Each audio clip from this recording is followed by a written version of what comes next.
Hello, everyone, and welcome back to our show. We always love hearing from you guys, our listeners, and we try to make this show about what you're interested in. That's right. You suggest a topic or a book, and we do a deep dive. We bring you the goods. Exactly. And today we are diving deep, deep into the strategies of war. Ooh, war.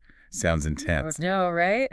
But hold on, we're talking about a book called The 33 Strategies of War. Okay, so not actual, combat boots and trenches warfare. Not exactly. Think of this more like a strategic playbook for life. A playbook, huh? Interesting. Yeah, the book takes these military principles and shows how they apply to all sorts of challenges we face every single day.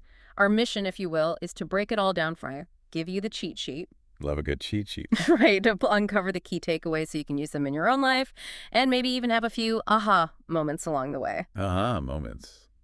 I like the sound of that. Me too. So you ready to jump in? Absolutely, let's do it. Okay, great.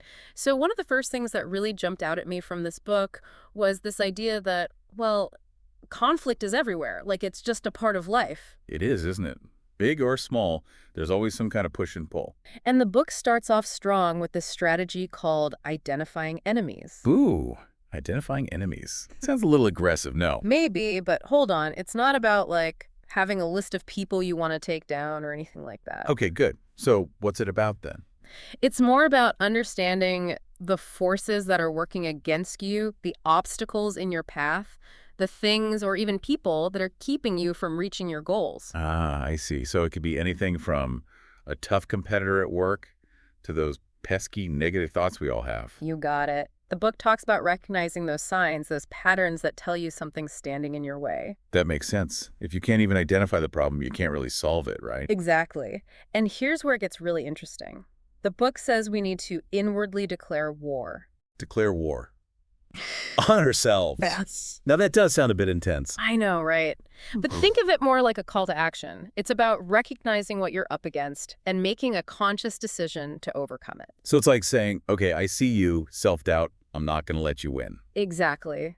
And by declaring war on those internal or external obstacles, you're actually, giving yourself a sense of purpose, a direction to move in. I like that. It's like framing the challenge in a way that empowers you.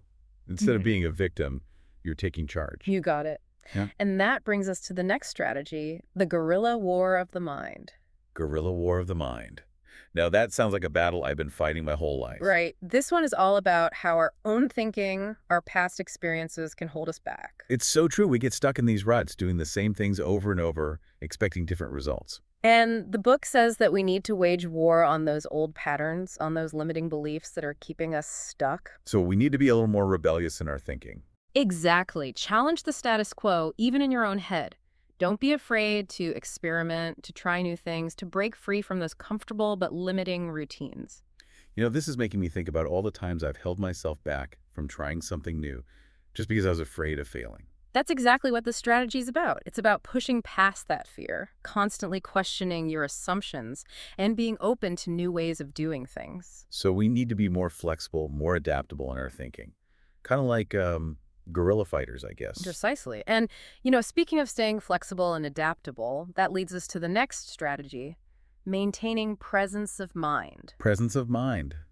Okay, I'm intrigued. I think we all know that feeling, right? When things get chaotic, when everything's happening at once, and your mind just feels like it's gonna explode. Tell me about it. Deadlines, unexpected problems, just general life craziness, Exactly. And this strategy is all about learning to stay calm, centered, and focused no matter what's going on around you.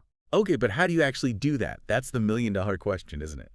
Well, the book suggests a couple interesting things. First, it talks about strengthening your mind by exposing yourself to manageable adversity. So, like, intentionally putting yourself in challenging situations.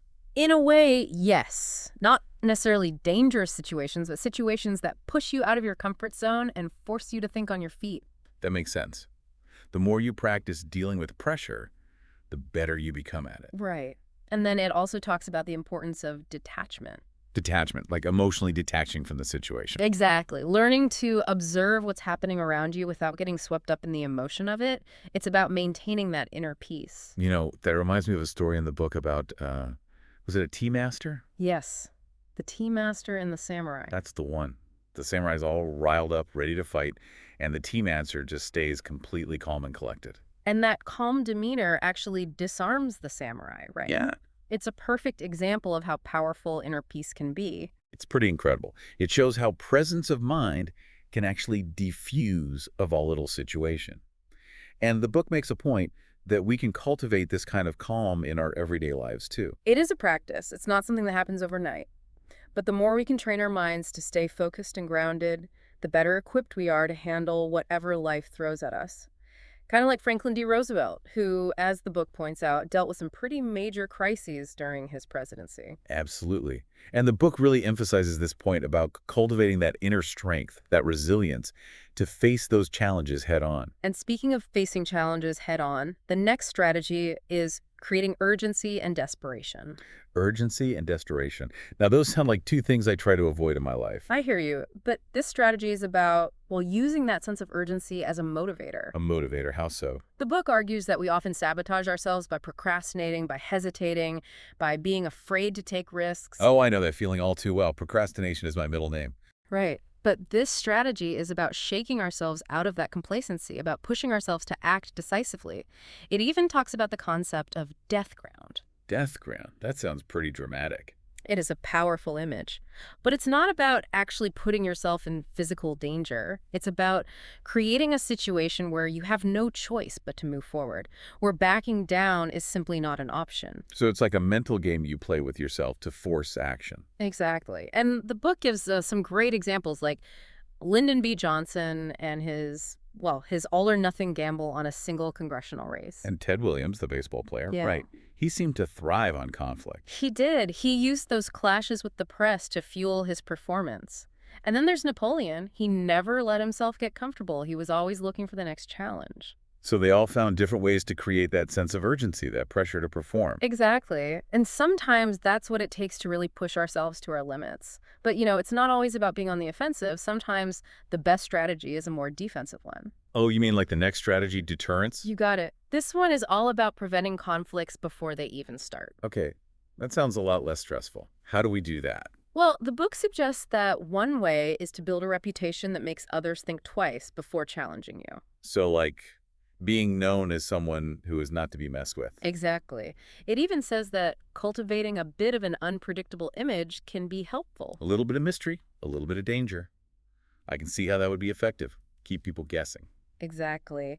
And the book makes the point that sometimes being a little bit unpredictable can be a more effective deterrent than, making outright threats. It's like that old saying, it's better to be feared than loved, right?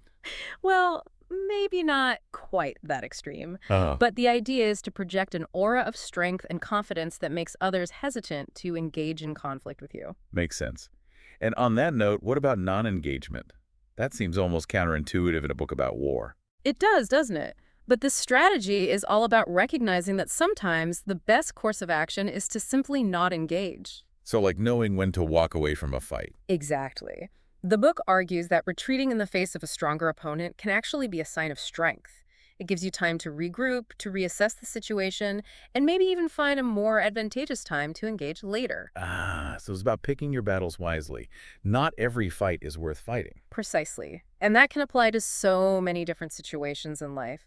Sometimes it's more strategic to step back, observe, and wait for the right moment to act. Like a true strategist, biding your time. Exactly. But there are also times when swift action is key. Ah, you're talking about Blitzkrieg, right. That one definitely sounds more action-packed. It is. This strategy emphasizes the power of speed and surprise. The idea is to strike quickly and decisively before your opponent even has a chance to react. So it's about catching them off guard, disrupting their plans, and gaining the upper hand before they can even think straight. Exactly. And this is especially effective against opponents who are, hesitant or indecisive. Makes sense. If you can act fast and confidently while they're still trying to figure out what's going on, you're already miles ahead. Absolutely. Now, moving on to a more subtle form of influence, we have forcing strategies. Forcing strategies. Intriguing. This strategy is all about understanding the power dynamics in any given situation.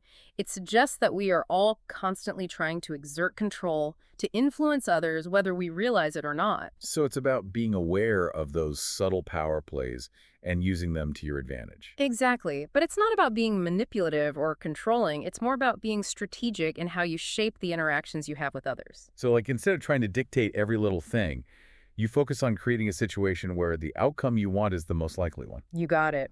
And the book talks about how we can do that by understanding the other person's motivations, their fears, their desires. So it's about knowing how to push the right buttons, so to speak. In a way, yes. But it's not about being manipulative. It's more about understanding what drives people and using that knowledge to create a win-win situation. Okay, that makes sense. It's more about guiding the interaction in a way that benefits both parties. Exactly. And then building on that idea of strategic positioning, we have envelopment. Envelopment, huh? Sounds like a full-on assault. Well, in a way it is. This strategy is all about applying relentless pressure from all sides, leaving no room for your opponent to maneuver. So it's like surrounding them and cutting off all their escape routes. You got it. The book uses John D. Rockefeller and his strategy for dominating the oil industry as a prime example of this. Rockefeller. That's a name synonymous with, well, with being a ruthless businessman. He was definitely a master strategist. He controlled the oil fields, the refineries, the pipelines. He had every angle covered. So he basically created a situation where his competitors had nowhere to turn. They were trapped. Exactly. And that brings us to a related strategy, maneuvering into weakness. Maneuvering into weakness. Okay, I'm listening. This strategy suggests that instead of engaging in head-on battles, we should aim to maneuver our opponents into vulnerable positions before we even start fighting. Ah, so it's about setting them up for failure. In a way, yes, but it's not about being malicious. It's more about being clever and strategic. It's about creating a situation where your desired outcome becomes the easiest or even the only option for the other person. I see. So it's like playing chess, thinking several moves ahead and anticipating your opponent's actions. Exactly. And the book gives some great examples of this, like how Hannibal used this strategy to defeat the Romans at the Battle of Cannae. So it's a classic strategy used by some of the greatest military minds in history. It is, and it's just as relevant today in business, in negotiations, in any situation where you're trying to achieve a specific outcome. You know, this is making me think about how I approach negotiations. I'm definitely more of a direct person. Well, that can be effective too. But the next strategy, diplomatic war, might give you some new ideas to consider. Diplomatic war. That sounds like a bit of a contradiction. It does, doesn't it?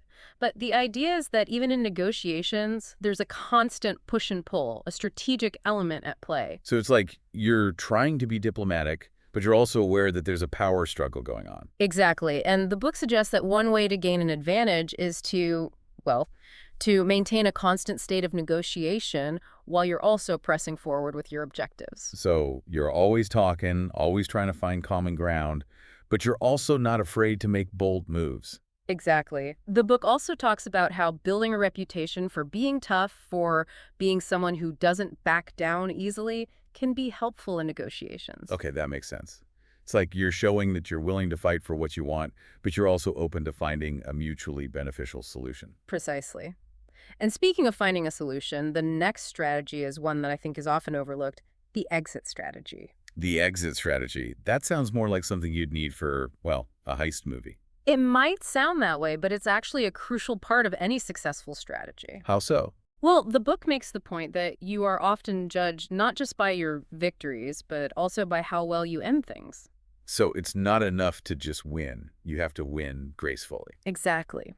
Messy endings can have long-lasting negative consequences. It's like leaving loose ends that can come back to haunt you later. Okay, I can see that.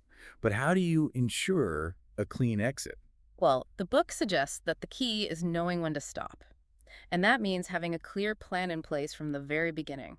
So it's like before you even start something, you need to know how you're going to end it. Precisely. And that applies to everything, from business deals to personal relationships. That's a really good point. It's easy to get caught up in the excitement of starting something new, but it's just as important to think about how you're going to wrap things up. Absolutely. Now let's move on to a strategy that's all about deception. Misperception strategies. Misperception strategies. Okay, this sounds like we're getting into some cloak and dagger stuff now. It does, doesn't it?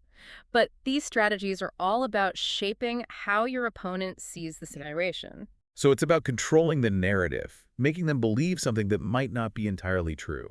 Exactly. The book talks about creating illusions, about feeding your opponent's preconceived notions, about making it difficult for them to see what you're really up to.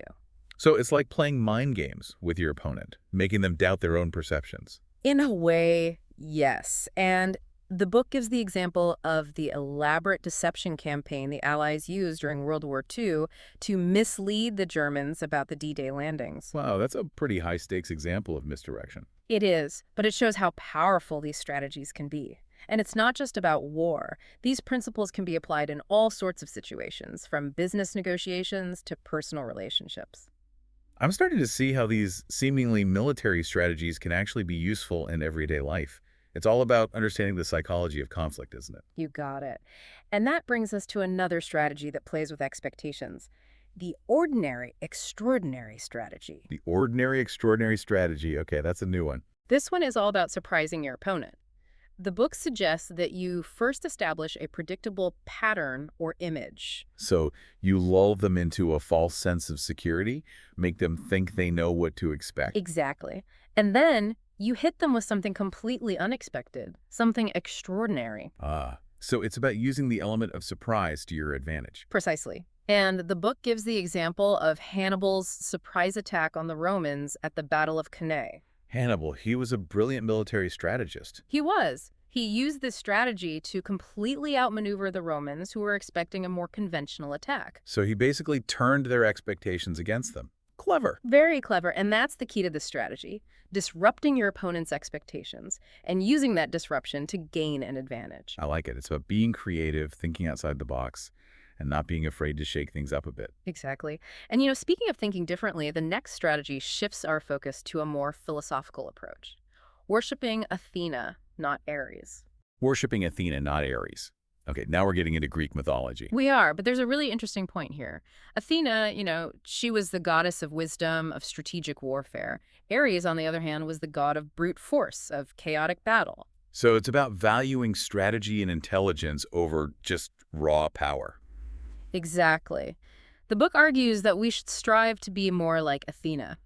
Clever, cunning, and able to achieve our objectives without resorting to unnecessary violence or aggression. So it's about being more strategic in our thinking, about finding ways to win without having to fight a bloody battle. You got it. It's about using your intellect, your wit, your ability to outmaneuver your opponent rather than just trying to overpower them. I like that. It's a more elegant approach to conflict, I guess you could say. Exactly. And that brings us to another important concept, elevating yourself above the battlefield. Elevating yourself above the battlefield. Okay, I'm picturing us literally rising above the chaos. I love that image. Yeah. But in a more metaphorical sense, this strategy is about seeing the bigger picture. So it's about stepping back from the immediate conflict and understanding the larger context. Exactly. The book distinguishes between strategy and tactics. Tactics are about the immediate actions you take, while strategy is about your overall goals and how you plan to achieve them. So tactics are about winning the battle, and strategy is about winning the war. You got it. And this strategy is about becoming more of a strategist, about seeing beyond the immediate skirmish and understanding how each action you take fits into your larger plan. That makes sense. It's about thinking long-term, about not getting bogged down in the day-to-day details. Exactly. It's about being able to zoom out and see the whole battlefield, so to speak.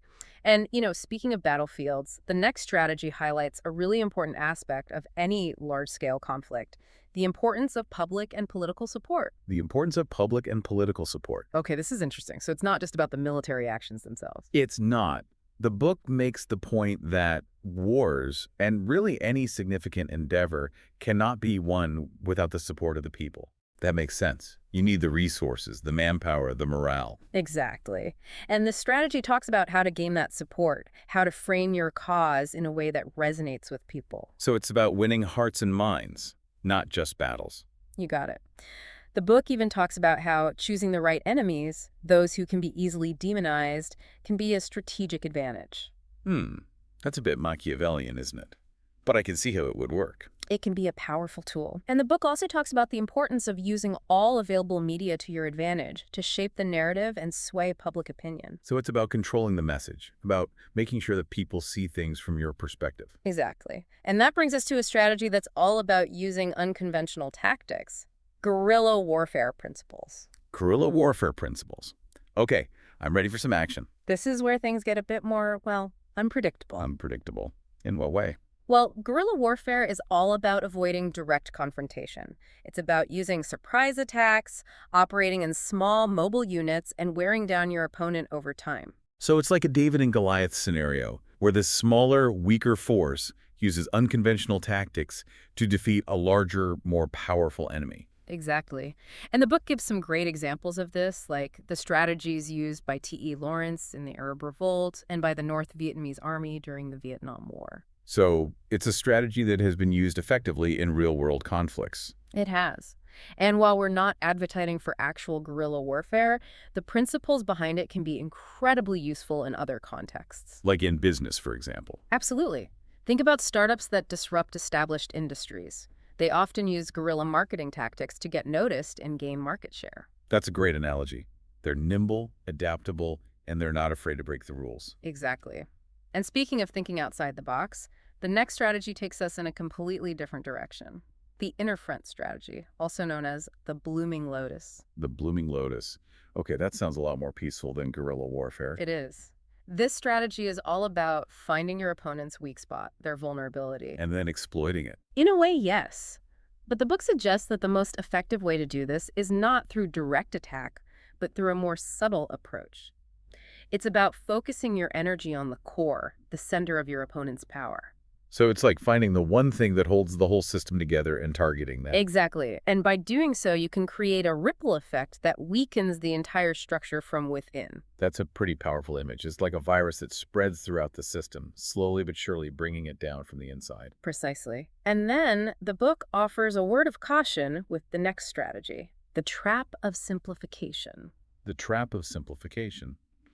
That sounds like something I might fall into. I think we all do, from time to time. This strategy reminds us that human beings tend to oversimplify things. We like to put things into neat little boxes, categorize everything as good or bad, right or wrong. Exactly. And that can be a dangerous trap, especially when we're dealing with complex situations or trying to understand other people. So it's about being more nuanced in our thinking, about recognizing that things are rarely black and white. Precisely.